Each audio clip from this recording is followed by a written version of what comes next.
ki ba male Kola pu fa. len chong loi le pu pau za khu mi te tu hin tu lai ta inam piu so saveng wong in langa zong ban home di le kilomin jing dung thai dung le abanin kangpo pilang hi ihe sama bangven Kim Jong Un dynasty to bangin athip chenin piniam cha kit gen te in zong asung langa army chom kharomin apolanga state force hometi thu kizain whatsapp dung ahung viral len IPP len na pulen na nga hi nangin opening remarks ti dingam tu chung development piniam cha in deputy CM din mun hen latan adang pu LM khaute le pu ngul sanglur amani hi cabinet post cabinet portfolio ma cha mu hi zong leo imphal ga phawin ang kinung le ta ve kiti hi reliable source apa da kimuin na abanin delhi la dunga zong hoi hoi lang ti tin boina ngum panin in langa zong a so sang ma main tu ni sun lain zong inu teo mi ni selfie mole ti ding hamna ponna wal wala ma le ma ki hal ki gut chan ge zong min hi tu chung din mun hi masanga lung thu conference na lung thu conference apa na hin patna thil chom chom ho toy ta tampi ta hi ta in go phoma le tu chung thil so hi ipiti dola na muam alo thelo the inevitable to bangana muam mai lova le handicraft to bangana muam ti hin seo Mon, they were never a leaders. Na ke was a phajeng gati chula. It's a clear case of traitors and na nam ngailu koi kam piche ye na chula. To chu ami pi hin sundanum lo gal hin ke saad ya. Ama ho they don't even come out to help face the music when it comes to facing the media. I learned that. Manipura, I mean, ano na ma ho wa yong chu cabinet ni wa yong chu imta say lo. I le a relief came wa yong chu avala pi umai the. I le pusem din thang yong Delhi a hong chula. Delhi nampi conclave kami pi ipi bole nei ti hamati a Delhi a first resolution chi pyam ti le. Lakisa tu kisei imeyo si hi mi pi de ya tu chai na kisim de de. Ta chu unem cha chu congratulations ti chu ama own personal la chu ke wang jun ka ki mu pi ga congratulations ama own personal adinga ale su yong a tha ta na emilia ki khom yo se yong ama ji a chu khat ama o thum ja ka ti atenin o taking la lo da ya so I'm not sure ai le aba na chu KZC chu ama ho cha bonds ke ba chi lo chu ti lo le aba ho yong chu full support na pe lo KZC yong a tha ta chu ai le aphat na chu pi ham ti ai le a movement chu thilo chu ai chu agal sa di e ho loi ai khat IDP ho ai lo le khusung ang ki da la nam mi pi volunteer ho suru ma yong langkai adang dang tam pim na lai chu ta le khang tha su la hia volunteer non su hia kana ma dinga thing it ho hi det chana pang na lai chu ai le it is ta chu so our movement will be on a very great footing from now on it is to chu ki lep yom thei the loading we are out kyo bang chu masa chu nam pi ne se ya le tu ki ngai de ya koi mcha hi question ki bol thol now we are going to question him see everybody I wang chu ahung pang chu na khup chang ni ta lo bi chu ahung pang chu thu tai pan diu will have our demand I want reasonable hi wang ya kanam mi te kyo one have no diu chu our demand should be a state a UT or whatever but hi wang chu Indian constitution no ya cha chu what is reasonably possible ti kha jong chu igel ban ngai ti chu tuni se te ni ama will have chu na that 10 ha 12 ha aki ho bi chu pini ha mon resolution so ni chu hichinia chu mi pia do lo tuni ang mi pia do lo ai wa chu ai chipa separation I hi diu pa hi eho in angai cha je not because we are greedy angai cha ya chu top evolve ya eho ata chu so the people should start their people's movement kati chu to mipi movement ti pa hi Delhi ayong kukin pi yo se le nam sunga lam ka yo se in endorsable kiti chu ipi endorsable ham de we the people desire of the people are chu thu ki chai de a ki chai lo ang tu a movement chu pan he chu na mon. So that's all I want to say. So this is not a setback. It is it is an identification of traitors versus people who love their nation. Ta chu traitor kai pui lekha an la chu. Prime Minister pan asut alol Prime Minister pa gauna lekha kisun framework agreement bon la the hi lo wale. Some paper they're coming up with some Ajay something, some BJP ka something. Cho chu kilhep down then amana kila ale phaya no ten mintin na amo season atom sunga emi no me khat deputy CM apan yong le ki pa pi yong chula, but our movement is not dependent on that. Thank you so much, Okay. Mon. Ale kum nang hi KSO president zong na hin abanin very vocal zong na hin hang santen tu na sei jingin FIR zong na ne jin na in langa zong thil tam ta na ga bol do in tu chung development hi nang muda na masanga pa na mu pe da na koi ham mai lo wale sudden happening na koi ham. What is your take on this? Ki pa me mo za thang ta ba nga phone ma ga he bon jin ken wang chun nga he kan ta san poi popular government hi I form ta lo di wa e ba thu ka sei le lam kai ho dem nangan thu ka sei jina in people's popular government hi ana form du mo wa gin mo na he mo na kan nei lo he at join lo na ding wa this platform ke nei zo chi ama ho again a thu ki sei in le adang dangin ang asai jeng hin hi je ho za na chen ki khodo obidin ke he do obidin an pangpo ven te ti zo ta san na len ta ga na he lungdan ta khat chu popular government ake pondo ania nem cha deputy CM ake pi do ake pi ne ko a ama azauna azipa organization panna su in Delhi ahunga adivasi piho koma ka case uhi parliamenta nei pu do opinion na aganai jo ama ho hi kitu za lo ham ai lo le chi spokesperson te ni hi kan enjoy ti pa hen azo le hon ham chi ungan ta khana hian a hi lo wa hi le gu thi mai ki che mo ham ti hi longdan ta kha chu ai hi ve su le representative ho hi thei mo mong lo ipitabang principal ki vai ho mu wa ki vai po ang ti sei thei ai pum hi po ne he sei the hi mo mong por ka long a do mo mong ve ne he wa ang si rom le zeng in ai la nem cha hen cho a join a hita in congratulate a bolin ipi ji a congratulate lom na bol ham ka pon ken ma congratulate bol jening ka de No, congratulate engsi ta jo bu ki engsi ta ju me engsi suma ki bol ta ju me ai pi ju le ke wang chu congratulate ang sit sum hi han lang ap na yong la congratulate ki ti thu jang cha chuma lo ding ka he chu le tu ni koin amun mana nem cha le alfan pi te ni ama ho thum protest na in beham eruption neo na cha min tu pam he jeng in sai la na jo neo khan au min lam ka jo nu ti ho zanam khan au min kang gui la ngai wa le chen ai ta jo hil hi dinga hi na hin la na se bangin hi chi dynasty pa hin ma jo si up to azinu pam langa force akoya in sunga ama force akoy de kui ki chat thei ta de sapen family kanai na lopi na lal na nei lago sumla pai neng hin pen chu nem cha te ni mu pa ya asit hon li atun kwa he popular government as zaul hon hi in veu din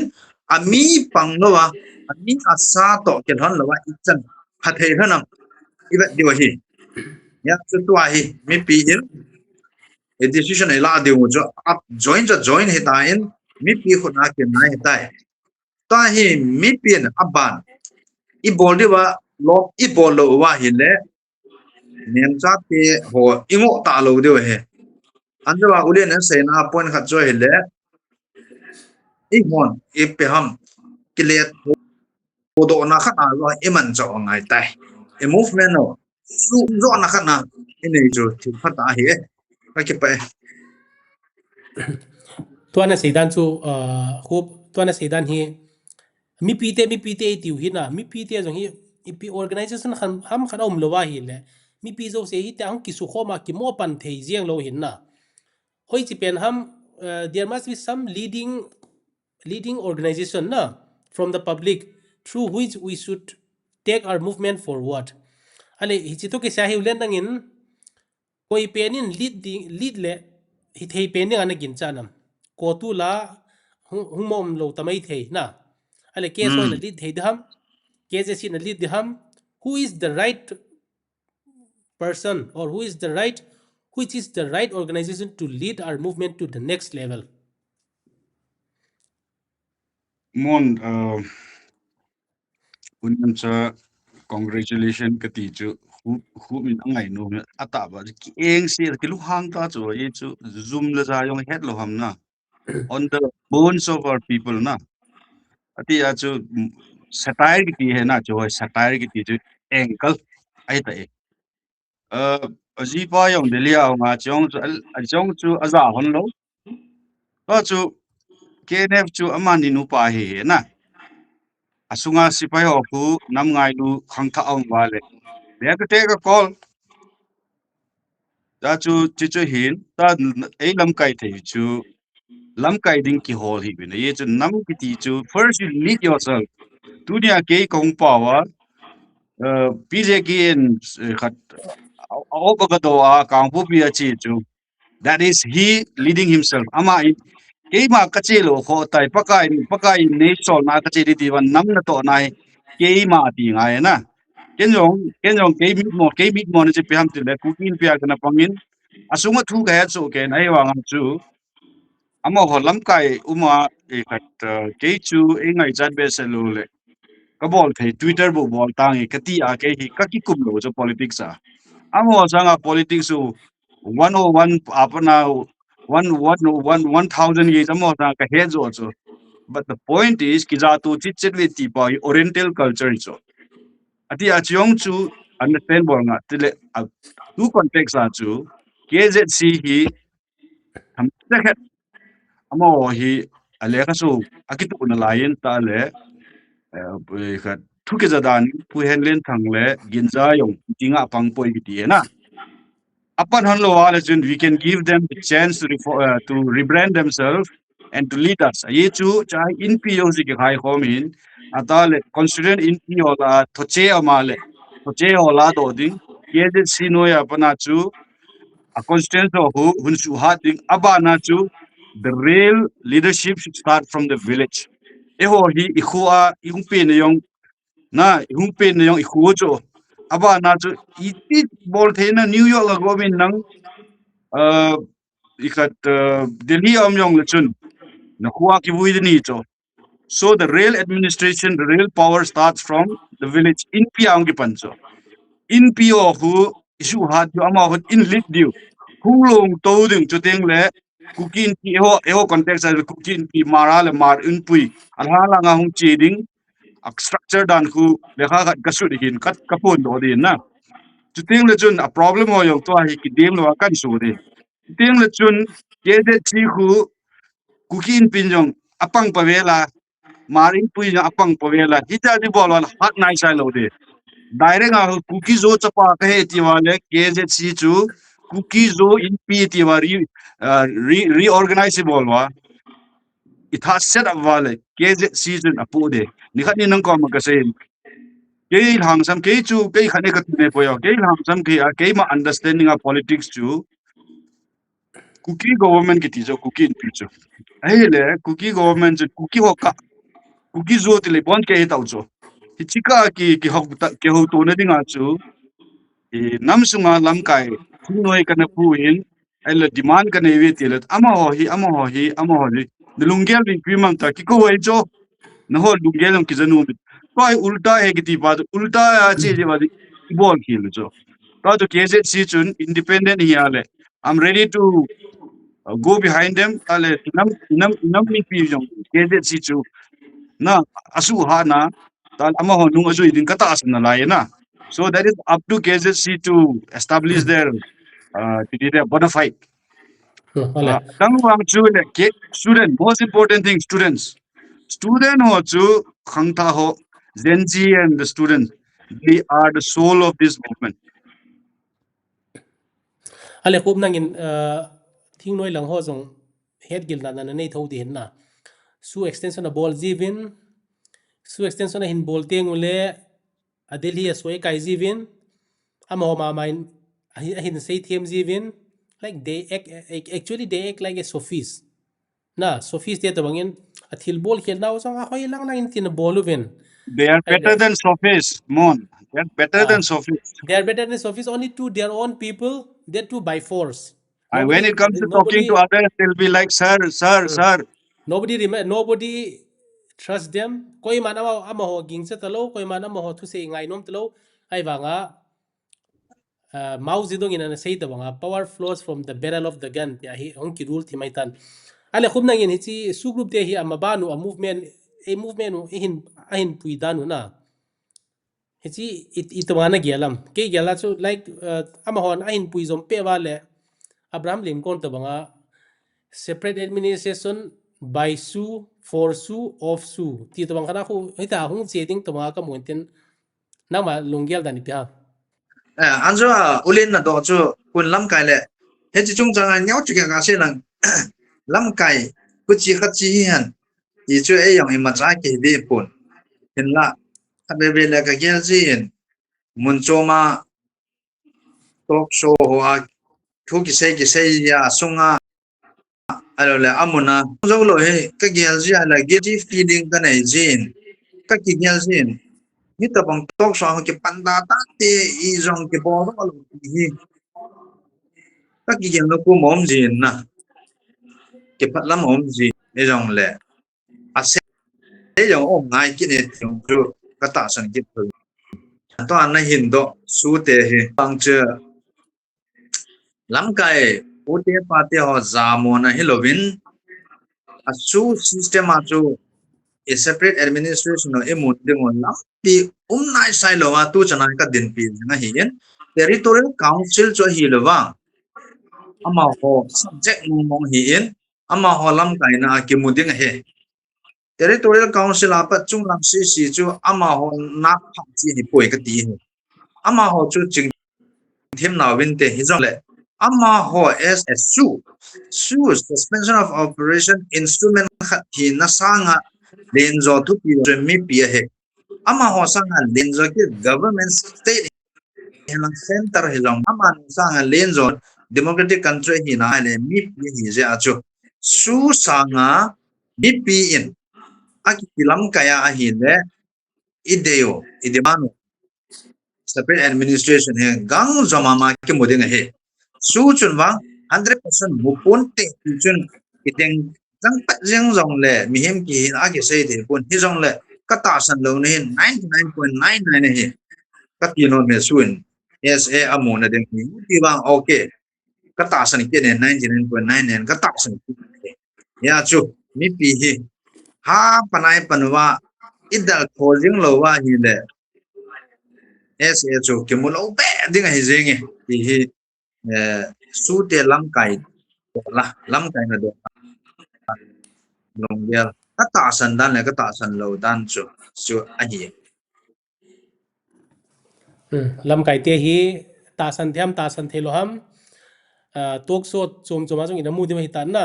nam thu ki dole nam thu lang sanga grammatical errors lang ai lovale past future continuous adu da lang hi ama hon a focus jo ji vin na hi a language ba hi it is like i mother tongue hi lo tiang le inom no ba pau di so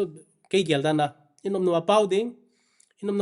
chu ka sei pa chu ne he thia le a ki chai jeng chu la na lalu Mon lai kan chu dia da follow yan tong mo lai chu neo ka ga Yeah. se no ma Siap, si khabian na ki hol han na grammar tu an hong ki phun tu na chung chang thon a chu ke ka mu dol kha sang he chla he and negotiated settlement no negotiate will be a negotiated settlement kiti chu hi chi centerin a het now a hi le ka he point a hin la ama ho translation ho di chu a negotiated lo settlement khop kiti khoi ti khop hi ken hal khat interject hin bolte dileng will be ima cham lo kanung vet tha ki le na to pave the way for negotiated settlement to pave the way kiti bo chu there will be im halo No, mon chikuna mon like I cut in nang na can say again. Negotiated settlement na it's not about past tense. hoi The term itself kum na le same sa ti tuan na si got pen so incomplete oh ken ka se gut na to na se chu based on the article the negotiated settlement akitia ile di chu amo ki ho now da chu se chu definite hintin definite article hintin chi aki ani ki ho mas now manipur integrity jo ho chu asai ne chu ta chu article a has been definite and negotiated settlement is a past tense hilovin na umon adela jong he ekhane he tense hilovin chi adjective jo hai jo a negotiated settlement tense ki how to dela asu chu all the stakeholders will be taken into consideration atina jo mai le jong jao ding center jong jao ding ku jao ding atina jo chiti chu hiya hile adpur integrity maintain dik tinama ma he jo ati bonga jo article grammar a ki chemo jo abanga su ona su translation ho di adi pa ho aman cha son ke no ho ei himo he jo da negotiated settlement kitele directly without any interpretation manipur integration just say he jo a negotiated settlement will be a do down lo so kasim tha le na to pave the way ti bo so to pave the way for a negotiated political solution pave the way umon pave. as beta da hello ding as to pave way for a negotiated settlement beta da hello ding hoy ta will be be a do second down lo ka ti nom na he will be one jom lo de question to grammatical alole will be when will be umi yong le a negotiated settlement henang da negotiated settlement yan di chu ke sei te lo ya alole a negotiated settlement at yalatin there could be various settlements now which but negotiate hi angai ti pa say yana that is not the term which defines whether past and present na ti na lo which are grammatically na so okay abana ti mo ti na tua kave ka jom nom na hichi phrase chu mangcha a to chu every two a chu bjp ten a letter he nuwa a hin congratulate nu chuna congratulate na wa chu a content event na hi le su agreement na anaki say as per a negotiated settlement dung zuijin akiki ho khomen hi thandok na hi zin kain ki pa pi ve ati cho tutia he au ki langai hi ta cha su ni zanin sei amon center al het ki go wa written assurance nei ti di wa hele ti ai condition as sa nom wang ba sen jo amo ho ki chik na ne ki chuta cha bjp party hina le bjp nd same chila ji jo ka se no me he ale tua hi ho thum online ai ki ho lai ta win jong in langa boy tan na mi ko nga ki tung itale kilomen whatsapp ka velle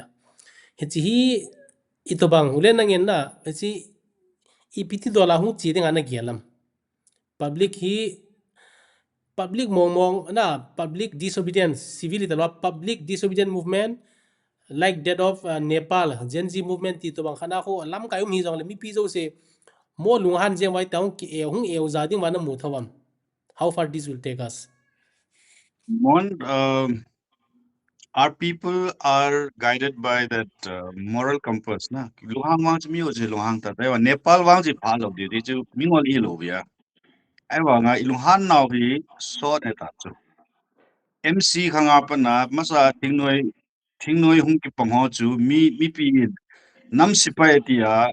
ahu a ta ale ne yong ke mi wa vai je te na loi la pi chu ai jo chu nam hu ding mo mo nga gala hung ki pando anam mit pi dinga thi nge taung ki pando chu li hung cha wa MC khanga chu thile MC ge hum ta chu an nunga kha hoi le amat wa ki chen piu ai wa ami pi hin athu ki ho hanga thu lal khe phat wa ke are hung pi nga ke are yong ki chu mi lo man cha ki choi phot phot chu nam man nei chu ai pi chu le to hi ami pi hin su la kit le government to anop nom nai ho dal hat the kit le it has become more like a gang na nam chu it's an excuse dan che ta ai a le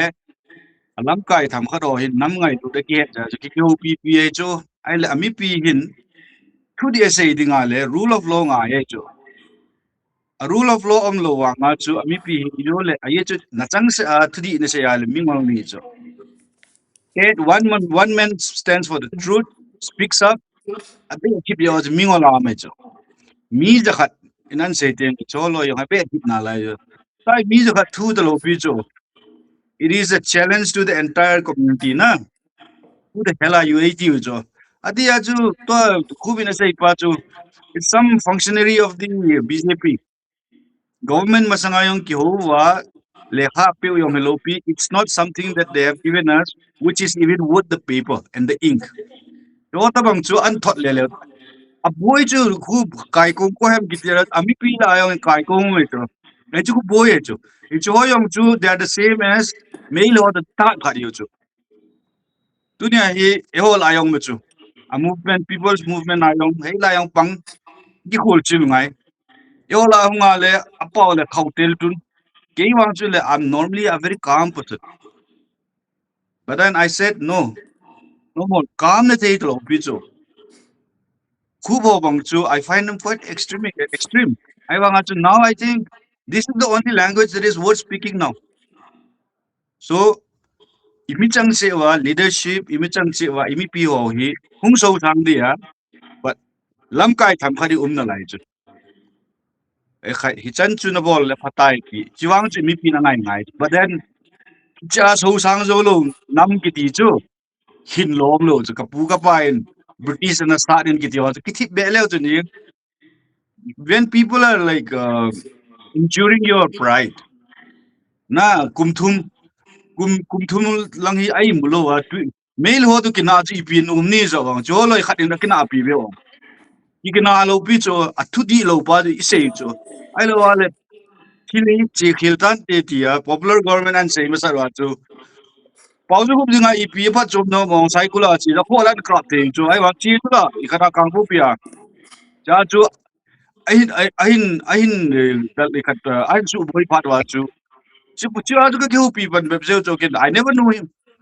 nam sung wa hi mi chu ide mana su pi mana iki o to de lo pi chu ke dunia ni ka su pi pa MLA ni hen nang CM po yong nang aina ang ka chi lo chil sit khum ni ang ka ti lo de chu hi chi chu nei tu ka se wa chu inam bi ding lo de chu ta chu ami pi wa ngai so sang se chu e ho hin media lam e ho media is the fourth pillar we have to guide the force towards a directed strategy kha rawa ji puilu ngai hang tha ho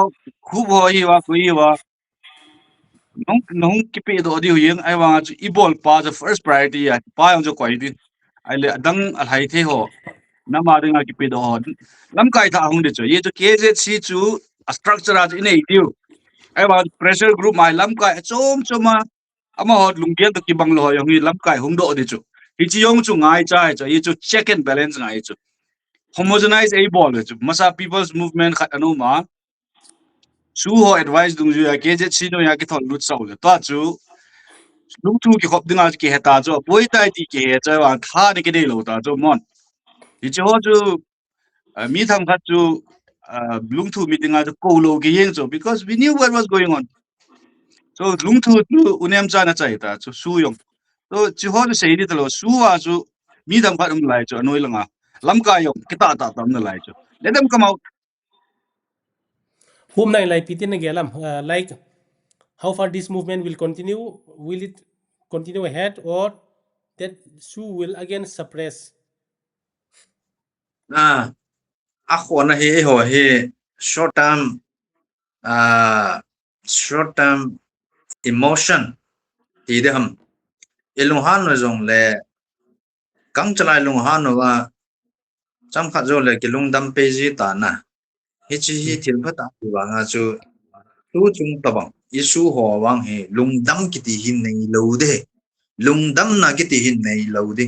alung dam ki gu a lung dam put lung dam na lung put pu si si chu mi phal he ma he ka ti chu tu chung he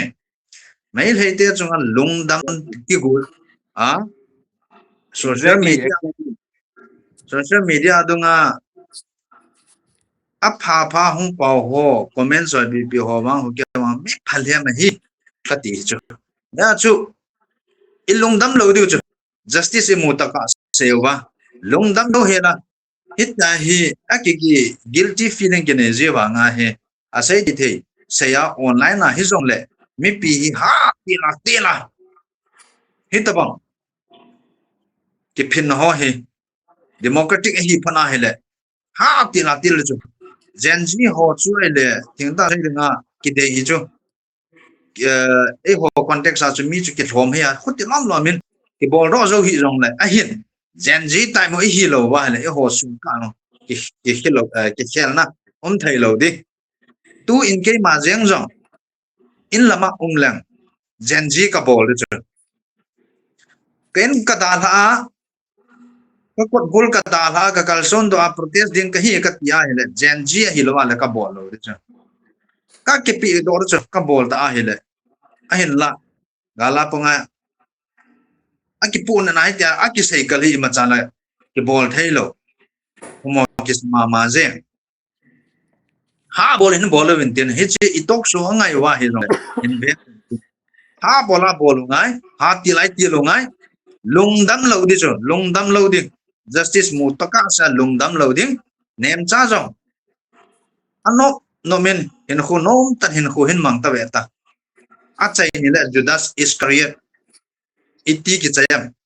hi chu khu ama future hi chu ya chu mi pi a janji ki ti wanga chu alien lang rong pan ngai chu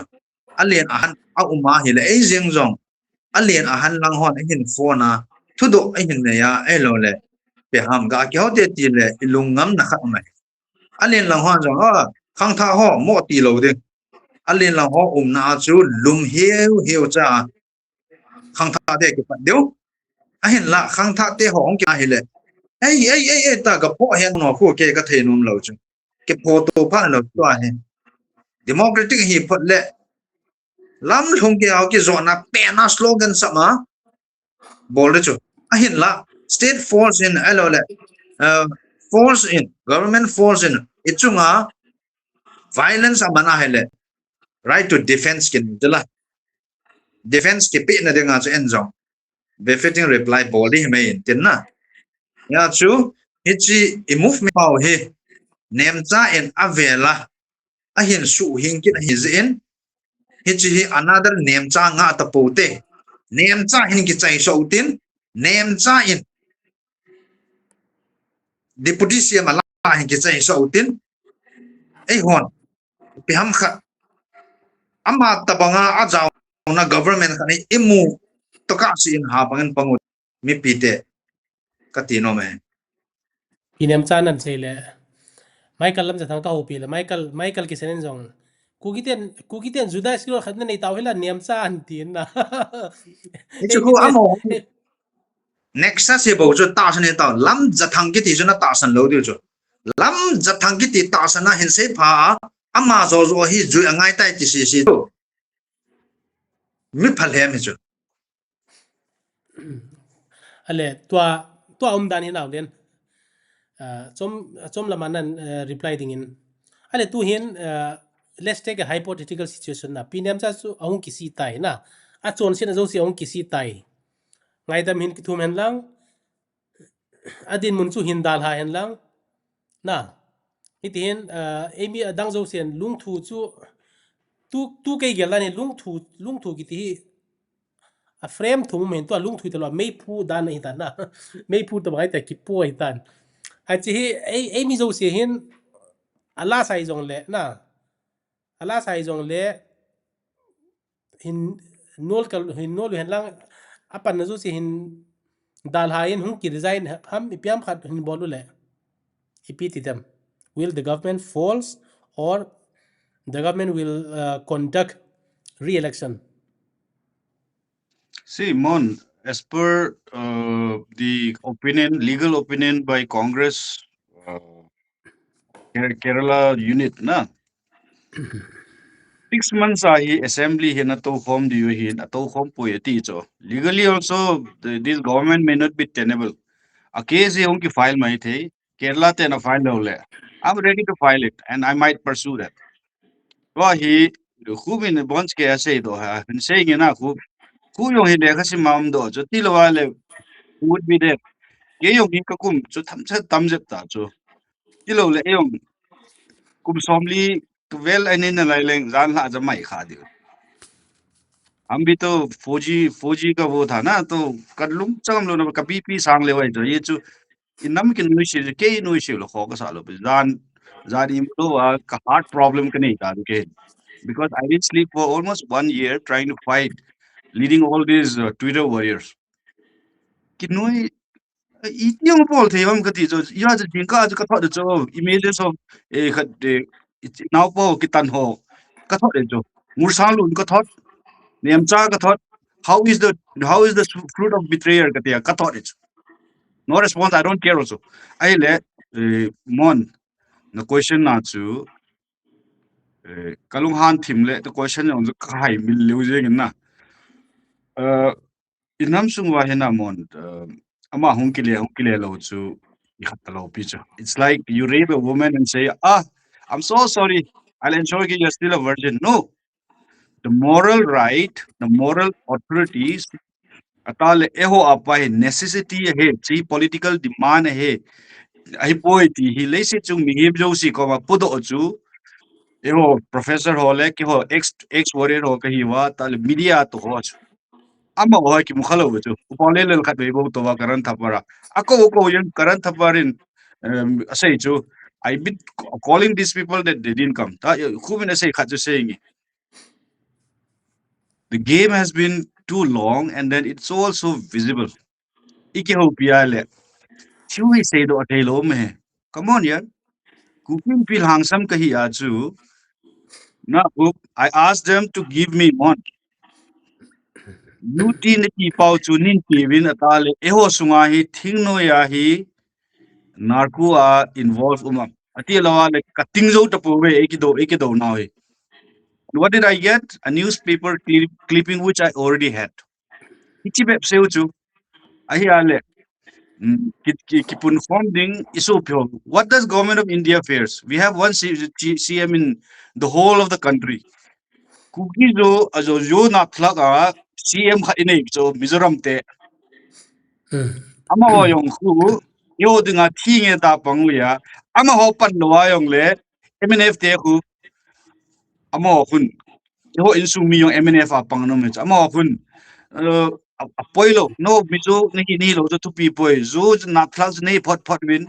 we be there this langa no trusan purana ki boy to pilo kyo he ka boy ta jo no trusan pur case is different thing kyo hi nago to ka chen ka boy ta le achi hichi aja bol ngami cho yo nem chain hole e thang boy it's not different kyo chu naga to kong ki thowa no to kong ki thowa naga le kuki yo chen khom the jula Mele to chen khom chai te poi ki ti chu pel thang ki kam ta bang cho pel thang phaya khu kang in chen lu sa du zan khat ka in all tan ni cho ka se hi mark my words mele to phung se lin ki cho et arambai tengol te chun thinglanga khu 8 ha jo lu pha ra jo phaya ki chon lu zan khat ki that kit ve na ti chu chichu hungkile yong le kangpu bia ma dinga mun umlo ajiban does he think he own kangpu pi hauki bo in Michael lam je thanga pai mang the now it's up to kapute o kipgen te yong ki gel tau ti jang pet na ki bol diu ta ju kangpu pilang ho hi kana se ji bangin nei azat nei zom je nei sei ta kangpu pilang chu cycle chu solid kangpu pi yong up down no me chu anoi langa care no control a chung la ke nf no control chu ai wanga chu nam phat na ding tiwa ki hetu waya hicha ti kin wi si wal chun we are all equal koi bacha tu lai mancha ja koi bacha ki cha talo bacha me lo to ban ikap to wala me chang ja ta it's all colorless me chang no hung chu ki thau thau ai cho na so hinchi we are ka not se we na are chu not care. lo ka hinchi ka se na chu kangpu pilang ho hi lam ka lang ho jong chu khuti aki khuti ve thoi nai wanga boy hung ki pati la khu ve leo chun mi pi ten pyam khan lam ki protest ari pyam khan ni ki god vai pyam khan bolu le thing nei ho ma ma no gola kha kap lu chu le na lam ka la chu okay there may be some koi koi ho loi hin support na vin te hin la emi le emi ki thatwang hi tin aum be se pon na security forces ho la pan hi tin hal khat access ho na chalo na wal je bo aum ji thowin tu chung hi ai le hi tia khum nang nain don bu na ding in na hi tia state government joint hi ta vai le na pnm chai na joint ta ngul sang lu le lem khaute hi ta win chamna da na ge lo hi tem It's number one question. Number two na adang ho se sen pilat to banga ke portfolio jong chang lo tho tin ka ki ti deng tai ke ka zaw to poi tia hi in langa hal khat na to phabe ban ki bolwa ke ka zaw to poi I'm with the people ti dana a bolwa na muam ichi hin don bu no e ho hena try ma ki to lo khat aban le hunga ki to lo je uchu hi chi nem cha en deputy sia la na hi event na hele ai se la event na hele thil dang hello bi chu KNF to KNF ke ka ki to lo je a KNF ki gen pa hen phumin si sonel la ben a am khal tan hi chu am khal tan hi chu am khal tana hi chi kilale cha thelo de hi ti chu tu hin na se bung chen an jawa hong ke resign ta bong hen lang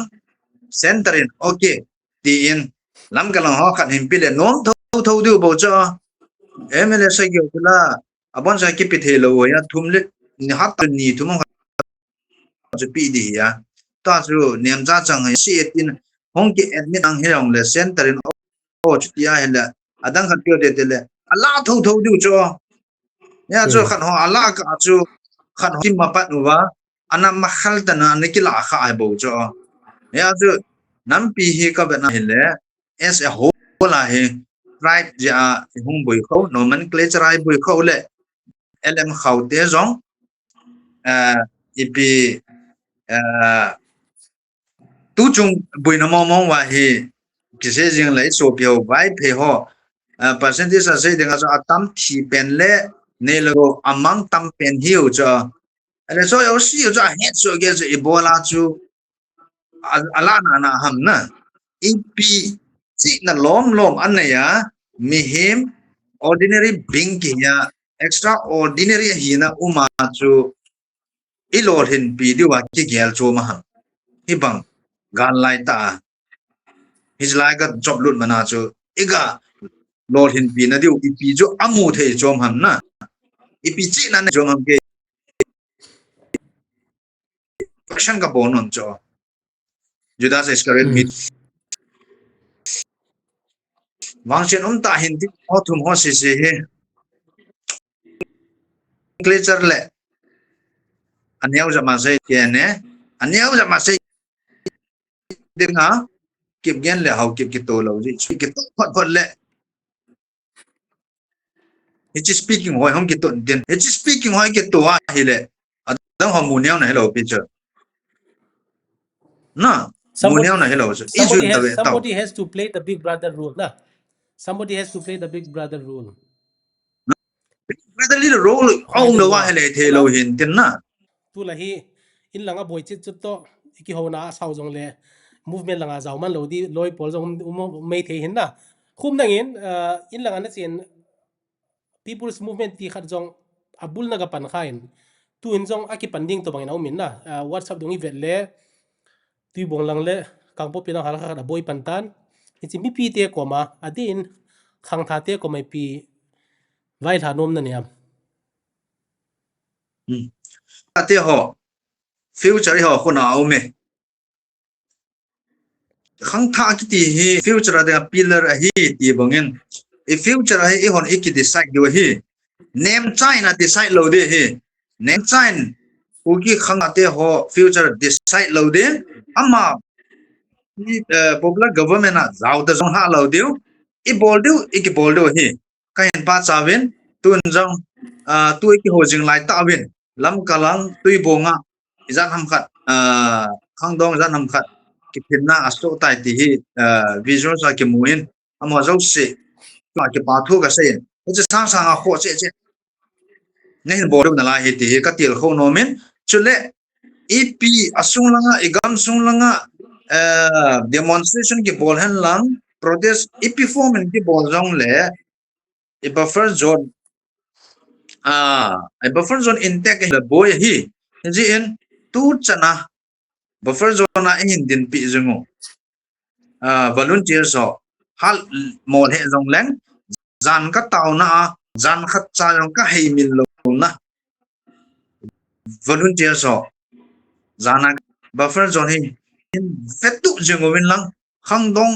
le khasim lai kho lai ta ki pi do hi izong zane nan ka ngai lue ka ti wangin ka le khasim ka pido ngap cha in langa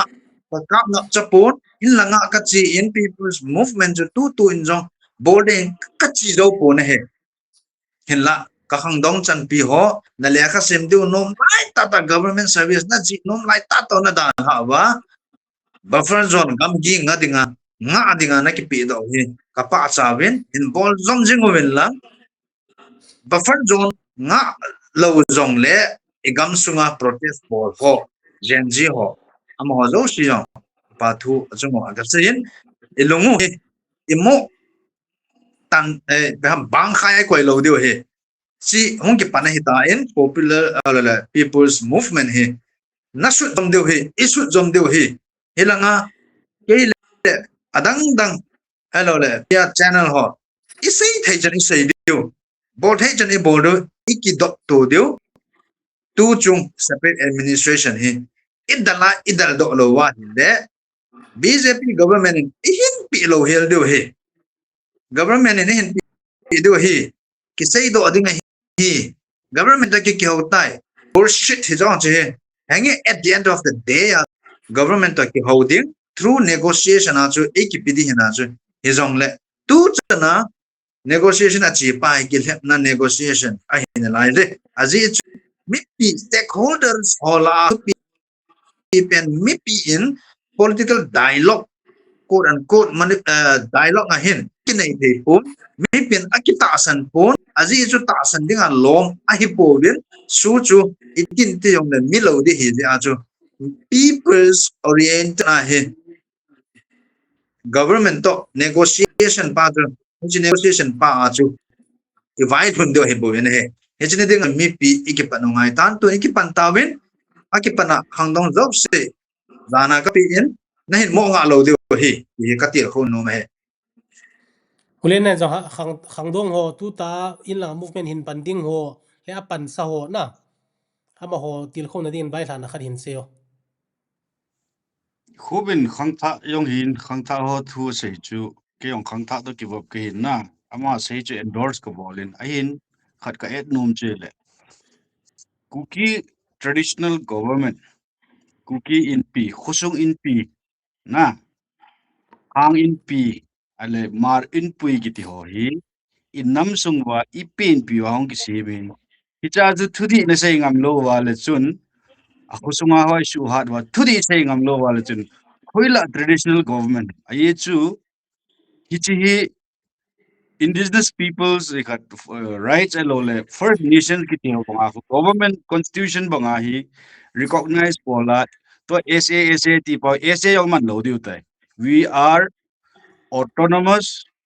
reorganization of the state of Manipur into 2 or 3 whatever but no separate administration. ये जो गालसान आने की पंगी separate ये was mail on episode that separate is no more. We should use terms like reorganization of the state. I like khangta ho lungne hu ye chu ama ho loi tua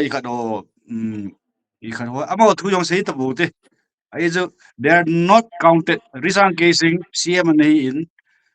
I am in kivui thelo de kivui thelo. I think they deserve that, but then chu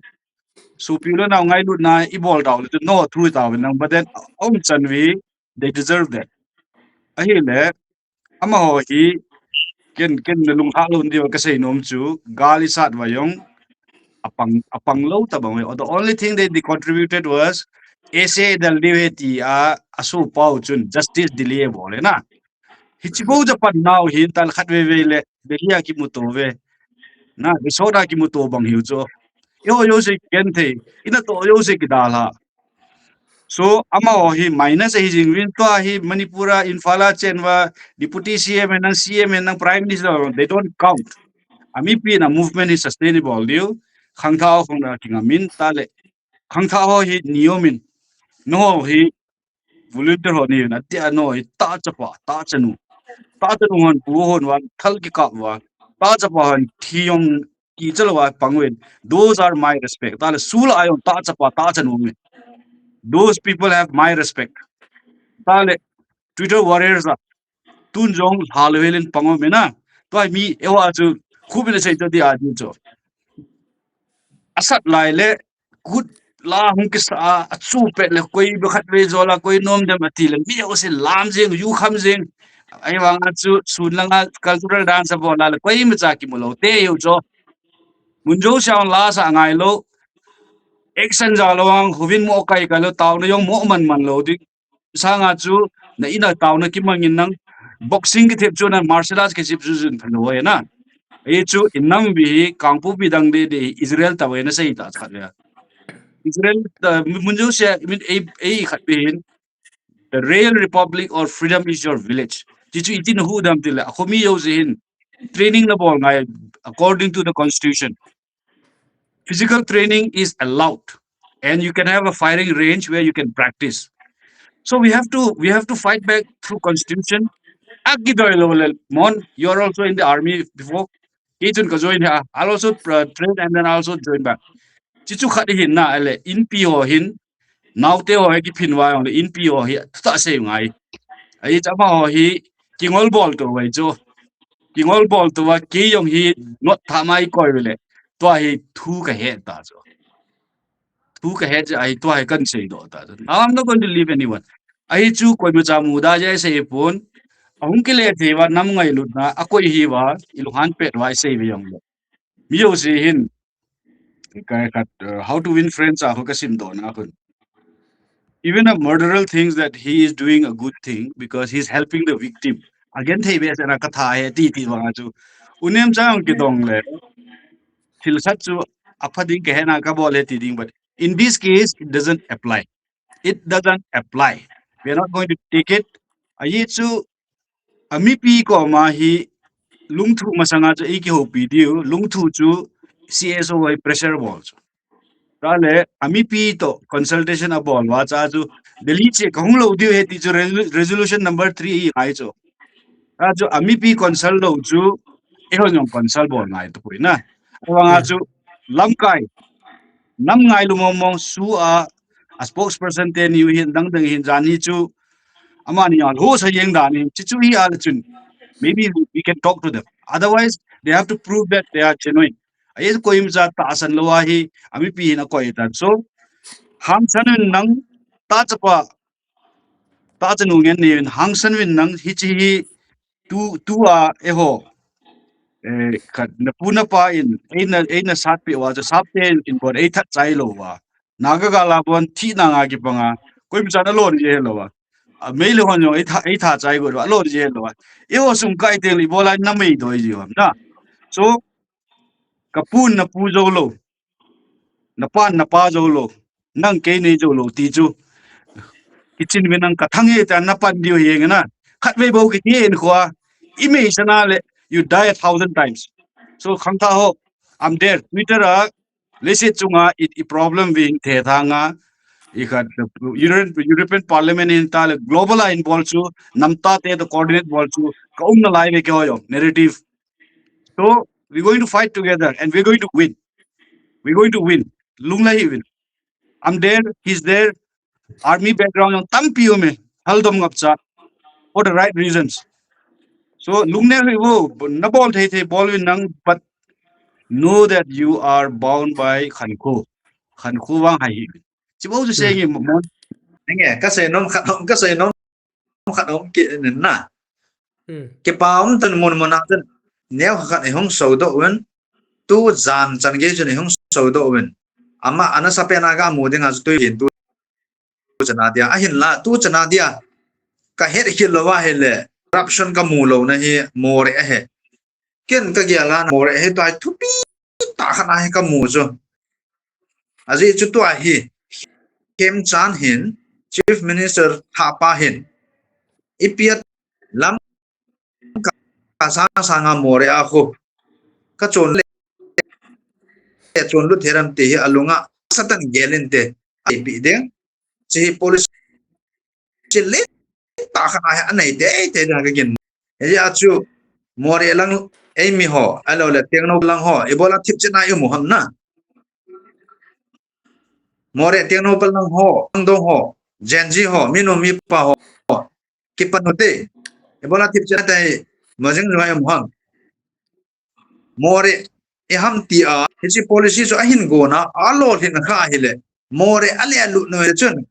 lam ka lu sang wa nasadi e ho igalo ki chai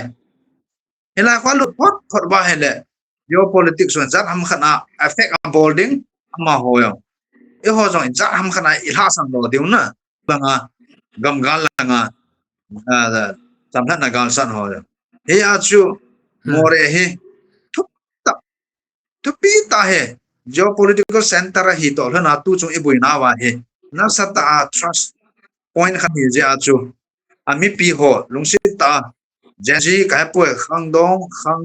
lui khang tha ikipat nuwa lamka chang sang na sanga protest ipat do deu he jang he ikipat chu he ka sai no ki pau me leo khat ga eding na more and say le na mon Chamber of Commerce e namsunga kimle inpi headpi na nagi phutin na more a hi Chamber of Commerce hin Haulin phai khu ka her hello le Govindas Konthozam hi Congress anom hin chilai ibobi government chun smart city tia I think no ho an happy so an le phana chu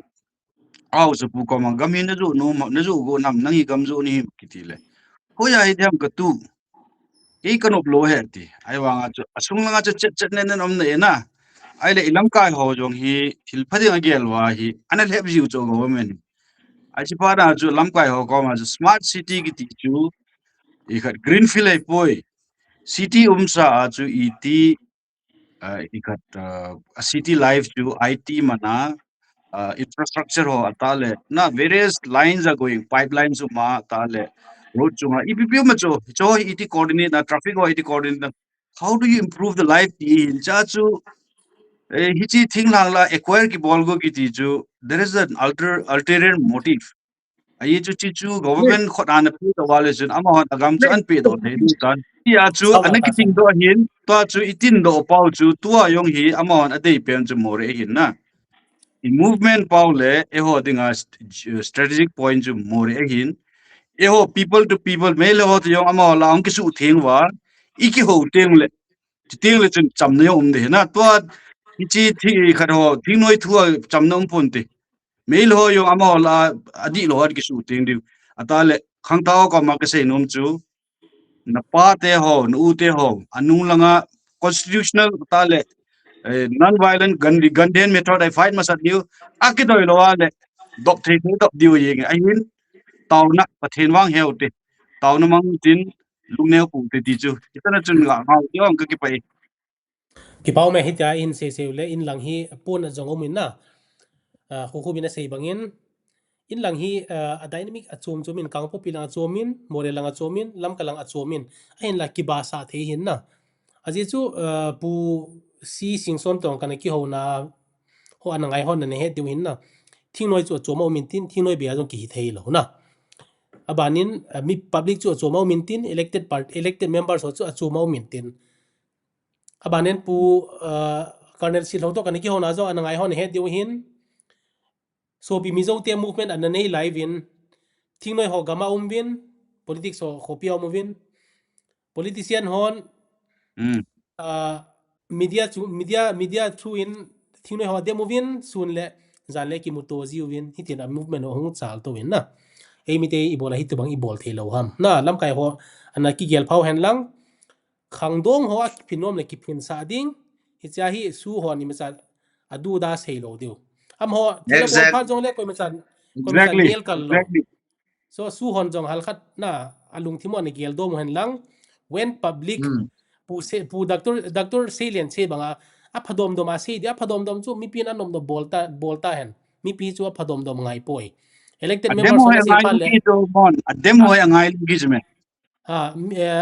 elected members ho le su group on central government to ki se ase pale a phadom dom in se hen lang anom nom adjective ed hen lang adverb se hen lang anom le consonant ed hen lang ho poi na mi pi te hi pat nob le otong de durai bol jong ho poi ti ka si no min nang nin khang tha te na til kho bangin ken khang tha te ko ma hi chi platform ma cha til kho nom na hi le do it democratically protest it but avoid violence na emite overboard hi pai even when we are overboard then we are challenging the security forces to challenge the security forces is out of our context security force hi ki do pi zo de pon na as a government but as a citizen you can have the right to protest is bolding i voice him pi central government manipur government aza lo zong le central government be in i voice aza dingu ai wanga emite hi akala khadin til khadan bol khel teng le na like chauri chaura incidents ti hoin head hin Indian history and simon muntam tai he duin violence pu hita non violence ahung che teng le abang khan akala pia hi mo je khan thil khan hin bol le hita khu hung flare up zia mi pi te na thogim gen te zin hi chanin chai tin mun tina om hi chi ki holim na ngai ho zo se na bonon chi bai lambang pha le all the best for the upcoming movement